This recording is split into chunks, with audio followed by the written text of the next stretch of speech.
Hello दोस्तों, welcome to my YouTube channel KBT geography. पिछले lecture में अपन ने पढ़ा था कि कृषि का एवोल्यूशन कैसे हुआ है, कृषि कैसे अस्तित्व में आया है। जो कृषि भूगोल जो अपन पढ़ते हैं अभी, वो कैसे अस्तित्व में आया, किस तरीके से वो एक धीरे धीरे जो अपने जो मानव थे वो कैसे खेती करना प्रारंभ किए थे, और खेती करने से लेके उनका सेटलमेंट हुआ। सेटलमेंट से उनका एक पॉपुलेशन डेंसिटी भी होने लगा वहाँ पे, जिसे पॉपुलेशन ज्योग्राफी अस्तित्व में आती है। उसके बाद में अपन ने देखा उस पहले लेक्चर में कि कैसे कृषि भूगोल को जो है कंसिडर किया जाने लगा एज ए सब्जेक्ट्स। ठीक है, तो कृषि भूगोल की जो परिभाषा है वो अपन थोड़ा सा समझने की प्रयास करते हैं यहाँ पे कि नॉर्मल इसने क्या लिखा है कि कृषि भूमि को पालने की क्रिया ही कृषि है, जिसमें भूमि को जोत कर फसल उगाना एक मेन प्रोसेस है। ठीक है, जो मेन प्रोसेस है वो क्या है इसमें कि खेत को जोता जाता है और भूमि के अंदर जो है फसल उगाई जाती है, वही कृषि कहलाती है। लेकिन ये जो परिभाषा मैं आपको यहाँ पे समझाने का प्रयास करता हूँ कि अपन ने ये जो परिभाषा है वो कैसे निकली है। ठीक है, तो अपन देखते हैं कि कृषि कृषि का जो मीनिंग होता है वो क्या होता है, एग्रीकल्चर। इंग्लिश में मतलब इसका जो है एग्रीकल्चर। ठीक है, तो एग्रीकल्चर जो है इसका मतलब होता है कर्षण। ठीक है, इसका मतलब क्या होता है, कर्षण यानी कि खींचना, खींचना। ठीक है, ये चीज़ आपको समझ में आई। इसके बाद में जो एग्रीकल्चर जो वर्ड है ना, ये दो शब्दों से मिलकर बना हुआ है। ये दो शब्द कौन कौन से हैं, पहला तो है एगर और दूसरा है कल्चर। ठीक है, इसमें एगर का मीनिंग होता है मृदा यानी कि सोइल। ठीक है, इसका मीनिंग क्या होता है, सोइल। और इसमें इसका मीनिंग होता है केयर ऑफ टिलिंग। ठीक है, द केयर ऑफ टिलिंग, यानी कि जो मृदा है ना, इसमें एग्रीकल्चर जो शब्द है ना, उसी से इसकी परिभाषा निकल के आ रही है। और वो परिभाषा कैसे निकल के आ रही है वो मैं आपको समझाने की कोशिश कर रहा हूँ। ठीक है, एग्रीकल्चर शब्द दो शब्दों से मिलकर बना हुआ है, पहला एगर और दूसरा कल्चर है। इसका एग्रीकल्चर का मतलब होता है खींचना। ठीक है, खींचना यानी कि किसी किसी जैसे अपन खेत के अंदर फावड़े कुदाली से कुछ खींचते हैं ना, तो इसका वही है खींचना। ठीक है, एगर का मीनिंग होता है मृदा और कल्चर का मीनिंग होता है the care of tilling. Tilling का मतलब होता है कि उसको मतलब अपन वो करते हैं ना, मतलब क्या बोलते हैं, जैसे मिट्टी होगी तो उसको उलट फेर नहीं करते अपन। जैसे अपन खेत के अंदर जो अपन ट्रैक्टर चला के उसकी फसल की जो अपन जुताई करते हैं, अपन खेत की जुताई करते हैं ना, तो उसको अपन बोलते हैं टिलिंग। और जो जुताई करने वाला तो उसको अपन बोलते हैं टिलर। टिलर, आपने कभी देखा हो कि ट्रैक्टर होता है ना, उसके पीछे जो है टिलर पर फंदा हुआ होता है, टिलर फंदा होता है। तो वो टिलर क्या काम करता है, टिलर टिलिंग का काम करता है। जो टिलिंग होती है ना, मतलब मिट्टी को उलट फेर करना, उसका काम करता है। इसी वजह से द केयर ऑफ टिलिंग इसको कल्चर को बोला जाता है, और एगर को क्या बोला जाता है, मृदा बोला जाता है। ठीक है, तो अपन ने ये समझा कि मृदा को टिलिंग करना, मृदा को उलट फेर करना ही क्या होता है, कृषि होता है। सिंपल परिभाषा है कि मृदा को उलट फेर करना, टिलिंग। ट्रैक्टर के पीछे टिलर फंदा हुआ होता है, अपन ने देखा है बहुत बार कि टेलर जो है, ट्रैक्टर जो है अपने खेत को जोतने जाता है तो उसके पीछे टिलर फंदा होता है, तो वो टिलिंग का काम करता है। ठीक है, तो द केयर ऑफ द के मतलब जो मृदा है ना, उसको टिलिंग करने का जो कार्य है वही अपना जो है कृषि कहलाता है। इसमें देखना, मतलब अपन क्या करते हैं, इसको मृदा को पाल ही तो रहे ना, इधर उधर इसको पाल पोस के अपन इधर उधर कर रहे हैं ना मृदा को। उसी मृदा को अपन इधर कभी इधर करते हैं कभी उधर करते हैं, तो इसको मृदा की पालना बोलते हैं इसको। ठीक है, तो इसमें ऐसा लिखा हुआ है कि भूमि को पालने की क्रिया, भूमि भूमि यानी कि मृदा। ठीक है, मृदा को पालने की क्रिया ही कृषि है, या फिर भूमि को पालने की क्रिया ही कृषि है, जिसमें भूमि को जोतकर फसल उत्पादन करना मेन प्रोसेस है। इसके अंदर जो मेन प्रोसेस है वो क्या है, फसल उत्पादन करना भूमि को जोतकर। अब भूमि को किससे जोता जाता है, ट्रैक्टर से जोता जाता है। ट्रैक्टर के पीछे क्या बंधा होता है, टिलर फंदा होता है। तो टिलर क्या काम करता है, टिलिंग का काम करता है। टिलिंग का मीनिंग क्या होता है, कल्चर। और कल्चर और एगर दोनों शब्द मिलकर क्या बनाते हैं, एग्रीकल्चर। तो इसी को अपन क्या बोलते हैं, कृषि बोलते हैं। ये चीज़ आपको समझ में आई नहीं है बिल्कुल अच्छे तरीके से। फिर यहाँ पे जो अलग अलग जोग्राफर्स है जिसने कृषि के अंदर जो अपनी अपनी परिभाषाएं दी हैं, पिछली बार जो है ये परिभाषा पूछी गई थी, ये वाली परिभाषा, पशु की भांति भूमि को पालने की प्रक्रिया है जो है कृषि कहलाती है। ये परिभाषा किसके द्वारा दी गई है, तो ये साइमंस के द्वारा दी गई है।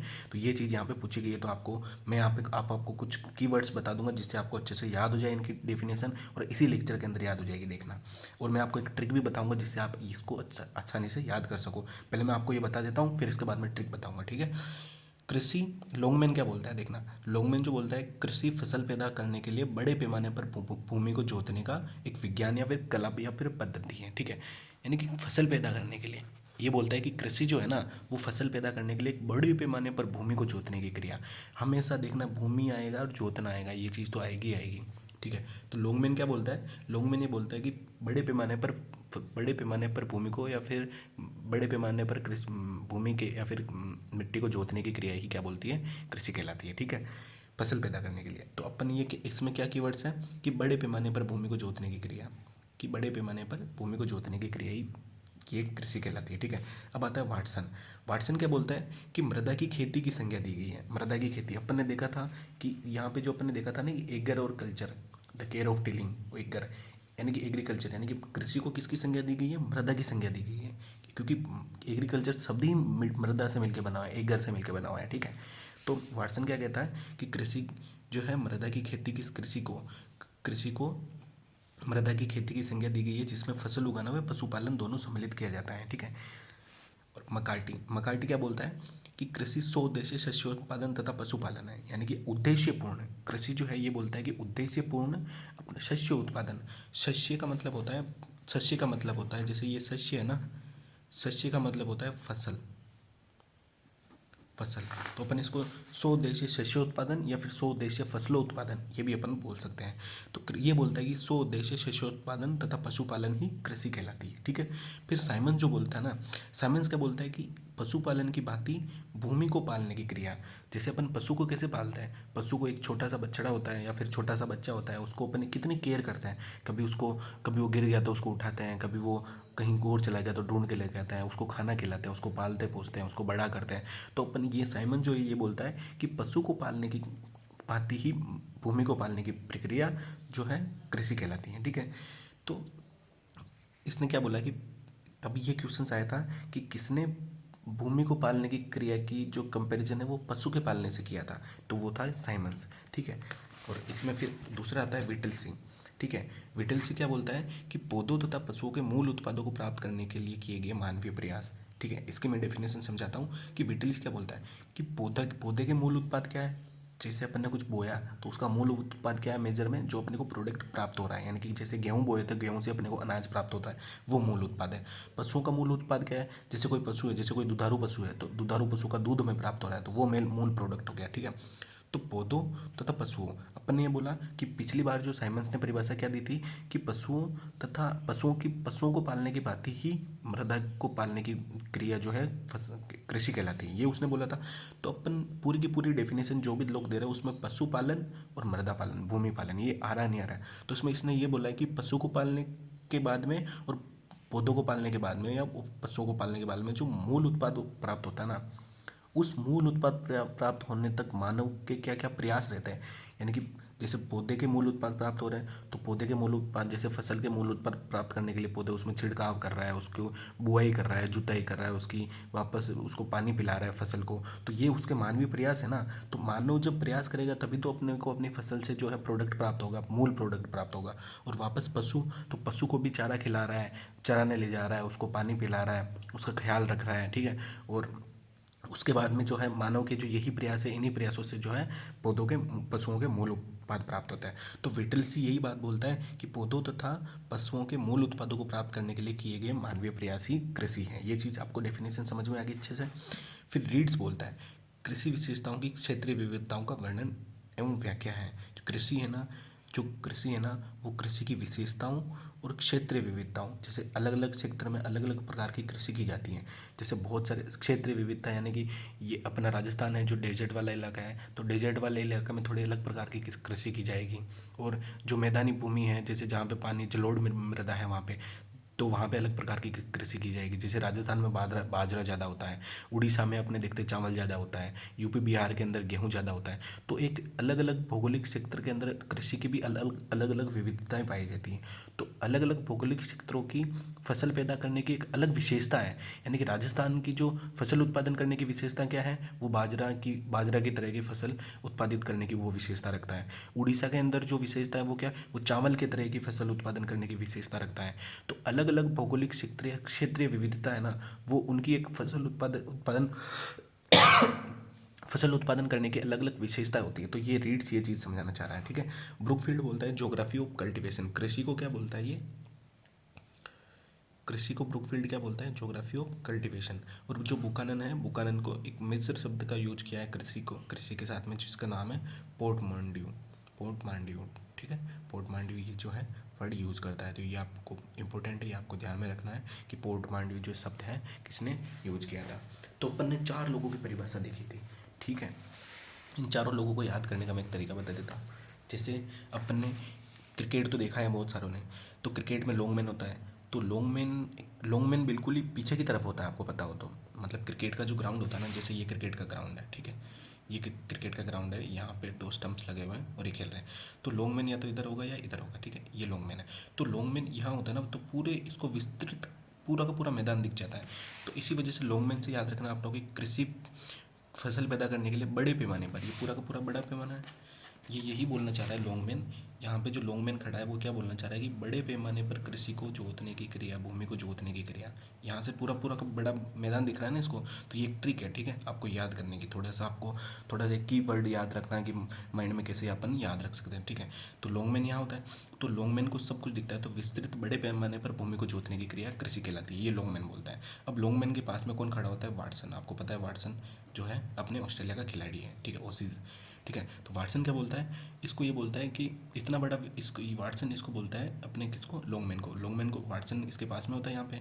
तो वाटसन इसको बोलता है कि नहीं, तू जो बोल रहा है ना कि तेरे को पूरा का पूरा विस्तृत ग्राउंड दिख रहा है, तो तू ये बोल रहा है कि बड़े पैमाने पर भूमि को जोतने की क्रिया कृषि कहलाती है। नहीं, ये जो पूरा का पूरा ग्राउंड है ना, इसके अंदर अपन ने किस प्रकार से मिट्टी बिछाई हुई है, किस प्रकार से मिट्टी बिछाई हुई है अपने खेलने के लिए, ये वाटसन इसको ये बोलता है कि किस प्रकार से अपन ने मिट्टी बिछाई हुई है। तो अपन ने मृदा की खेती की संज्ञा किसने दी है, वाटसन ने दी है।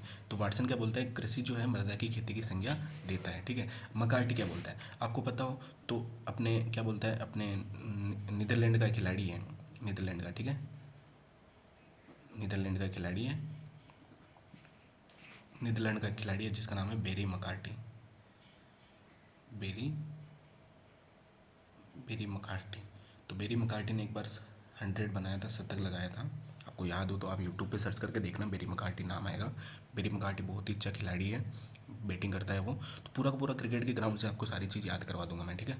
तो ये बेरी मकार्टी है ना, तो बेरी मकार्टी क्या बोलता है, बेरी मकार्टी ये बोलता है कि 100 उद्देश्य शस्योत्पादन तथा पशुपालन है।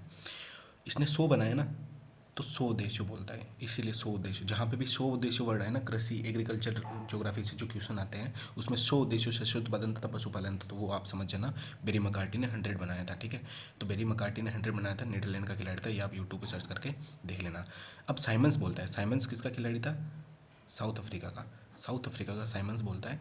साउथ अफ्रीका का साइमंस सारी चीज़ को एनालिसिस करके ये चीज़ बोलता है कि तुम लोग भूमि को भी पाल लो, तुम लोग पशु को भी पाल लो, लेकिन जो दोनों को मिश्रित रूप को जो पालेगा ना, वही प्रक्रिया अपने क्या कहलाएगी, इसमें ये लिखा है पशु की भांति भूमि को पालने की क्रिया ही कृषि कहलाएगी, ठीक है। और मकार्टी क्या बोलते हैं, 100 उद्देश्य शस्य उत्पादन तथा पशुपालन ही कृषि है। साइमंस क्या बोलता है, ठीक है। तो अपन ने इसमें क्या देखा, सबसे पहले लॉन्गमैन पे कौन खड़ा होता है, तो लॉन्गमैन की परिभाषा क्या थी, लॉन्गमैन की परिभाषा थी कि बड़े पैमाने पर, लॉन्गमैन यहाँ खड़ा है तो बड़े पैमाने पर विस्तृत भूमि को जोतने की क्रिया कृषि कहलाती है। दूसरा वाटसन आया, तो वाटसन ने क्या बोला, वाटसन यहाँ पे था, वाटसन बोला कि तू जो बोल रहा है वो गलत है, अपन ने यहाँ पे खेलने के लिए मृदा भी चाहिए, तो मृदा की संज्ञा दी है, मृदा की खेती की संज्ञा दी है, ठीक है। फिर तीसरा आता है मकार्टी, मकार्टी आता, तो मकार्टी ने 100 बनाया था, तो इस वजह से मकार्टी क्या बोलता है कि 100 उद्देश्य शस्य उत्पादन तथा पशुपालन ही कृषि है। फिर इसके बाद अब बाद में अपन देखते हैं साइमंस आता है, साइमंस अफ्रीका का खिलाड़ी है। तो साइमंस आता है, साइमंस ये कहता है कि तुम लोग पशुओं व फसल की बात कर रहे हो ना, तो भूमि की बात कर रहे हो ना, तो पशु को पालने की बात ही भूमि को पालने की क्रिया कृषि कहलाती है, ठीक है। फिर विटलसी, अपन देखते हैं कि अब विटलसी शब्द से क्या निकल के आ रहा है, विटलसी से आ रहा है, ठीक है, वीट और लस्सी, ठीक है। विटलसी से क्या निकल के आ रहा है, वीट और लस्सी। वीट का मतलब होता है, वीट का मतलब होता है गेहूँ, ठीक है, वीट का मतलब क्या होता है, गेहूँ, गेहूँ। और लस्सी, लस्सी किससे बनती है, लस्सी जैसे कोई अपन छाछ की लस्सी बना सकते हैं, दही की लस्सी बना सकते हैं, दूध की भी लस्सी बना सकते हैं, ये तो ये किससे प्राप्त होता है, पशु से। लस्सी का जो प्रोडक्ट है वो किससे प्राप्त होता है, पशु से। और दूसरा जो वीट वो प्राप्त होता है गेहूँ से। तो इसमें फसल भी आ गई और पशु भी आ गए। तो विटलसी क्या बोलता है, वीट और लस्सी दोनों, विटलसी, ठीक है। विटलसी मिलके क्या बोलते हैं कि पशुओं से तो दूध प्राप्त होता है जिससे अपन लस्सी बनाते हैं, और पौधों से अपने को फसल से गेहूँ प्राप्त होता है जिससे अपन वीट निकालते हैं, यानी कि गेहूँ निकलता है वीट। ठीक है। तो पौधों तथा पशुओं के बस विटलसी की परिभाषा में ये दोनों ही शब्द आए तो आप समझ जाना कि पौधों तथा पशुओं के मूल उत्पादों को प्राप्त करने के लिए मानवीय प्रयास। ठीक है। फिर रीड्स आता है, रीड्स की परिभाषा मैंने अच्छे से समझा दी। तो ये आठों के आठों नाम है, ये आपको अच्छे से याद रखना है। ट्रिक भी आपको पसंद आई हो तो लाइक करना और शेयर करना, सब्सक्राइब करना। ठीक है, थैंक यू।